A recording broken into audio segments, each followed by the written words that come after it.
Top opposition leaders, members of the civil society, and various political pressure groups met for 3 days at the Katomi Kingdom Resort in Garuga, near Entebbe, to lay strategies ahead of the 2016 general elections.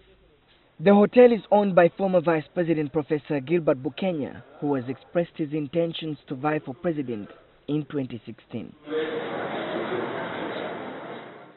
Some of the prominent people at the meeting included FDC Party President General Mugisha Muntu, his predecessor Dr. Kiza Besigye, DP Secretary General Matthias Nsubuga, Professor Bukenya, former Prime Minister Amama Mbabazi's sister-in-law Hope Mwesigye, and representatives from the opposition parties including UPC, JEMA, and CP.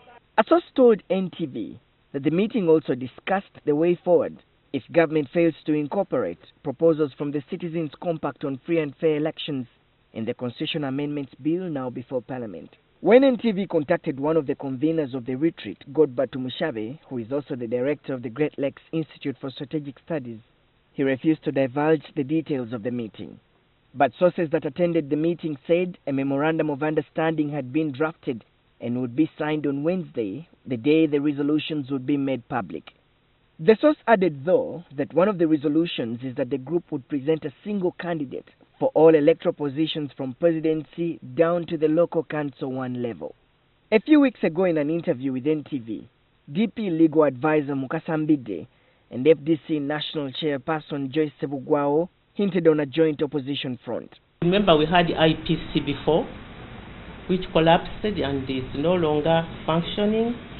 So we resolved that it has to be phased out first, and then open up new negotiations with the political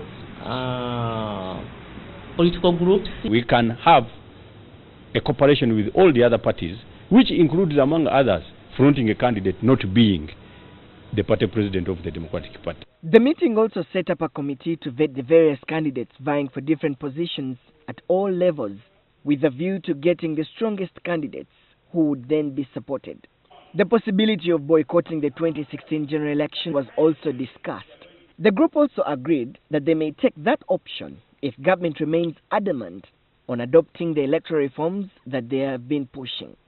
The opposition leaders are expected to sign the Memorandum of Understanding on Wednesday after consulting with their political parties. The source also told NTV that the United Opposition and Civil Society is proposed to be called the United Democratic Alliance. Solomon Serwanja, NTV.